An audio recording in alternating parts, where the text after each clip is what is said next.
асылып, кеткенде жоқ құлақтан зар басылып, бұғаудағы боздақтар кете барды, бірі атылып, ал бірі дарғасылып. Көрініс желтоқсан көтерілісі.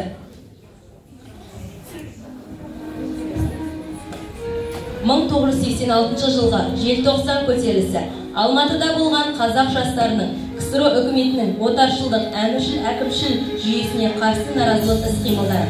Бостандыққа, тәуелсіздікке ұмтылған қазақ халқы тарихындағы елеулі оқиға.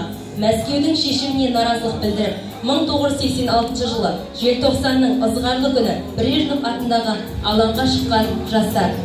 Студенттер жатақханада. Ал, осылай әңгіме айтып отыра береміз бе? Одан да өлең айтып көңіл көтермедік пе?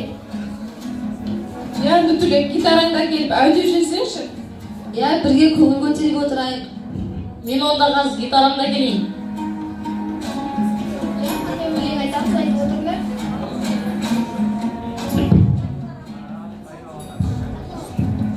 Қандай өлең айтамыз? Ауылымыз туралы, өзіміздің отанымыз туралы ән айтайық. Я, шынында үй ішімізді сағынып қалдық қой, саған ішімізді басып алайық. Ауылға бармағалы да біраз болды.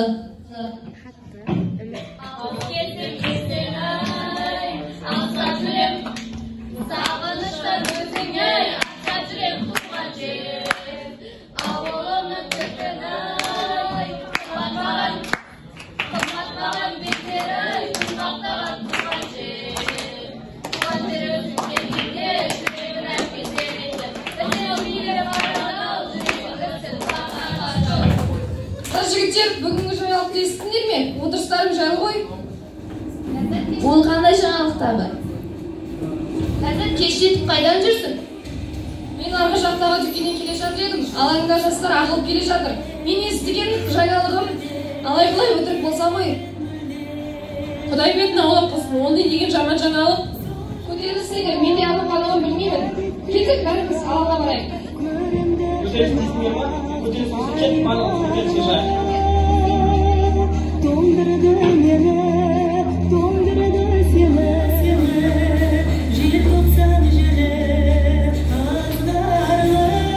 Жаңалықты естіген жастар алаңға шықты.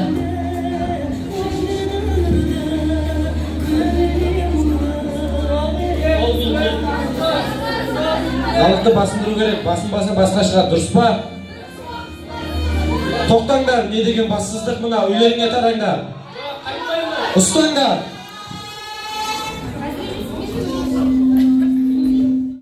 Нағашы ағасының үйінде.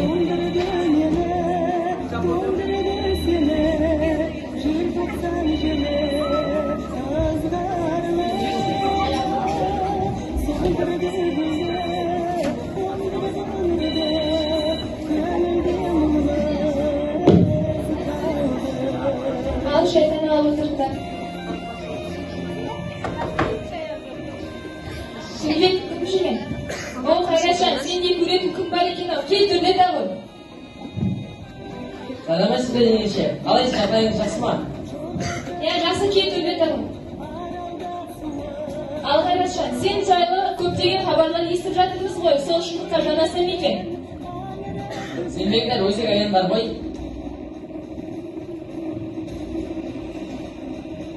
Үйдетіп кім жүрген?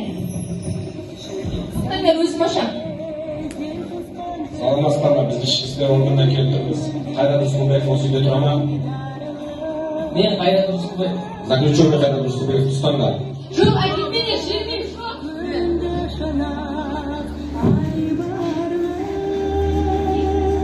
Арада бір ай өткен соң Қайрат Рысқұлбековтен хат келді.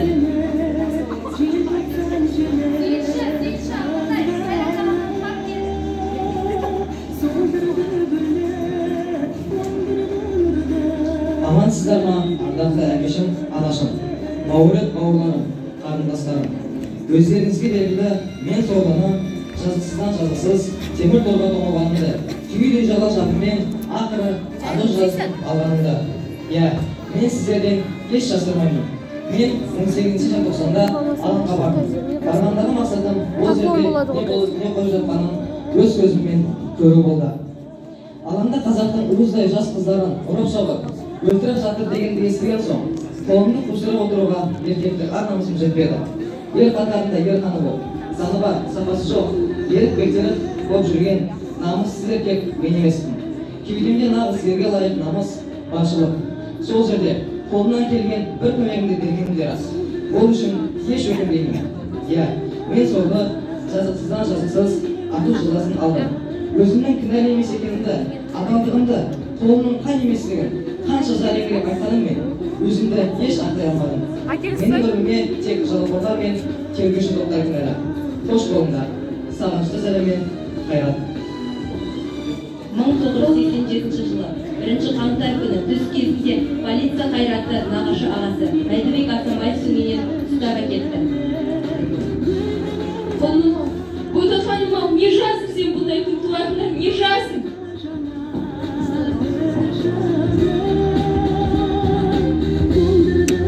Бойға домашний екен.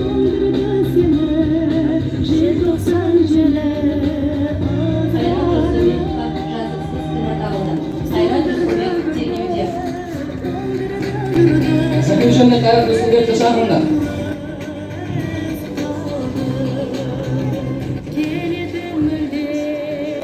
Айке Рысқұлбеков, сен Меңсатбаев көшелерінде жасақшыларды көрдің бе? Ол жаққа бармаған болсаң, мен қайдан көремін? Самескелі сен өлтірдің бе? Жоқ, мен өлтірген жоқпын. Сенің ұрғаныңда біреулер көріпті ғой. Олай болса сол адамдармен мені кездестір. Ах ты декабрист несчастный. Я тебе покажу этот ты. Шала дейді ғой еще. Рысқұлбеков, сен Самескелі өлтіргенін мойнына аласың. Сонда сен жасақ келін дейді. Егер сен Самескелі өлтіргенін мойнына алсаң, біз сені әкеңнен етесіңіз. Жолдас тергеуші, мен өлтірмеген адамды қалай өлтірдім деп мойныма аламын. Адам түгілі тышқанында өлтірген емеспін. Заключенный Рысқұлбеков, сен Самескелі өлтіргенін мойнына аласың. Бұл бе? Екіншіден, сен менің қолыма 4 мың сом ақша әкелесің. Ұқтың ба? Жолдас тергеуші, ауылда әзер тұрып көріп жүрген ата-анамды қиындағым келмейді.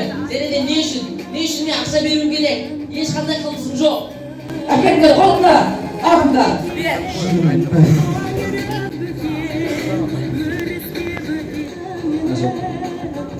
Сотталушы Қайрат Рысқұлбековті шақырыңдар.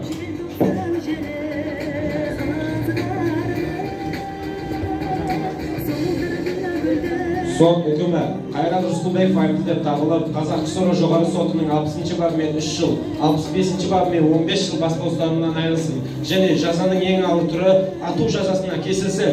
Соңғы сөзің. Күнәдан таза басым бар. 21-де жасым бар. Қасқалдақтай қаным бар, Бозторғайдай жаным бар. Алам десең алыңдар.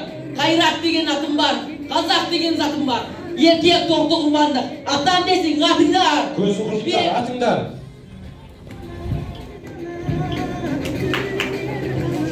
Мың 1988 жылы 23 сәуірде ату жазасы өзгеріп 20 жылға бас бостандығынан айыру жазасы берілді. Қайрат Рысқұлбеков 1988 жылы 21 мамырда Семей түрмесінде көз жұмды. Қайраттың Семей түрмесінде қалай көз жұмғаны әлі күнге дейін құпия.